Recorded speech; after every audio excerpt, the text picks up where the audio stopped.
Ассалаумағалейкум, құрметті көрермендер. Қазір мынау тоқ қосқыш автоматтардан күмісін бөліп аламыз. Бұл қосқыштардың біреуі де істемейді, күйіп кеткен. Қазір осыны бұзып металын аламыз. Мінекей, бұзып күмісін алдым. Күміс жаратылғаны бәрі.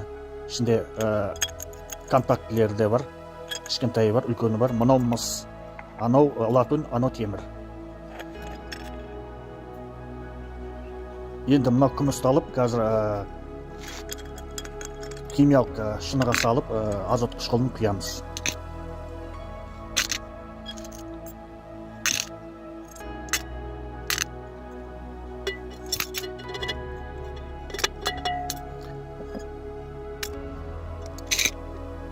Қазір мынау қолдан жасаған азот қышқылды құямын осыған.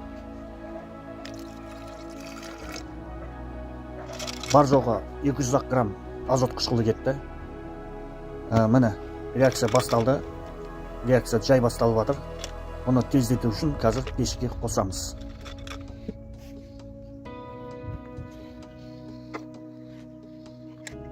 Пешке қосып, тездетіп ерітеміз. Ерітіп болған соң оны сүзгіден өткіземіз. Қағаз сүзгіден. Сүзгіден өтіп болғанша мына ас тұзды, үйдегі тамаққа қосатын ас тұзды суға араластырып, күмісті тұндыратын сұйықтық дайындаймыз.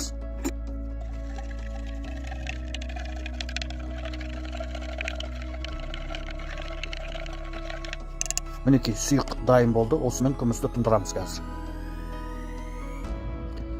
Күмісті сүзіп болдық, енді оны химиялық шыныға құямыз да. Осы сұйықтықмен қазір тұндырамыз, тұзды сумен. Әнекей, түсі өзгеріп кетті, көрдіңіздер ме? Міне. Бұл хлорид күміс дейді. Қазір тұнғанын күтеміз. Әнекей, түбіне тұнып болған соң, бетіндегі сұйықтығын төгіп тастаймыз да, тұнбаны бірнеше рет сумен шаямыз. Әнекей, сумен бірнеше рет шайдым, тазалап, қазір бұны металға айландырамыз. Металға айландыру үшін мынандай гидрозин гидратты құйып жібереміз.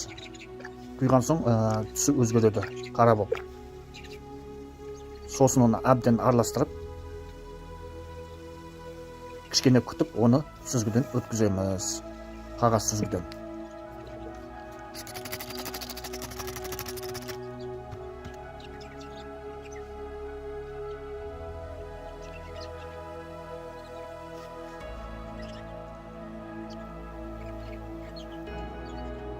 Сүзгіден өткізіп болған соң, мұны сумен бетін шайып жібереміз.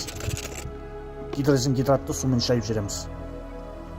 Мінекей, шайып болдық, енді бура ұнтағын сеуіп, отқа балқытамыз.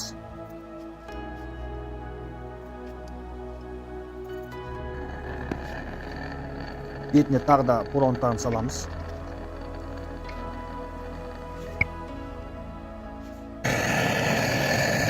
Балқытамыз.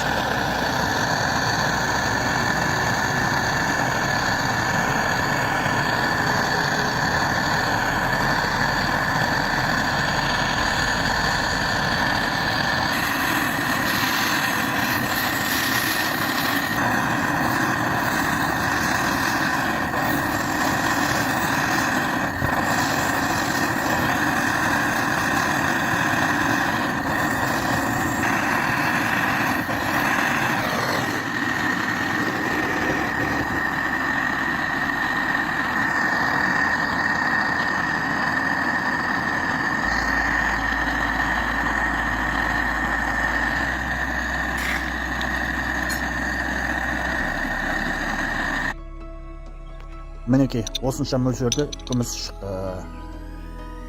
Қандай керемет, я? Қарасаңыздар. Керемет. Қазір салмағын өлшейміз.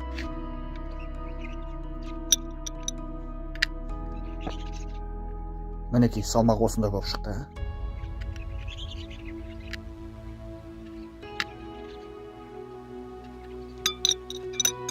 Мінекей. 4 қосқыш автоматтан осыншама күміс шықты. Көрдіңіздер ғой, керемет, мінекей. Ал жақсы жігіттер, сау болыңыздар. YouTube каналға тіркеліп лайк басып кетіңіздер.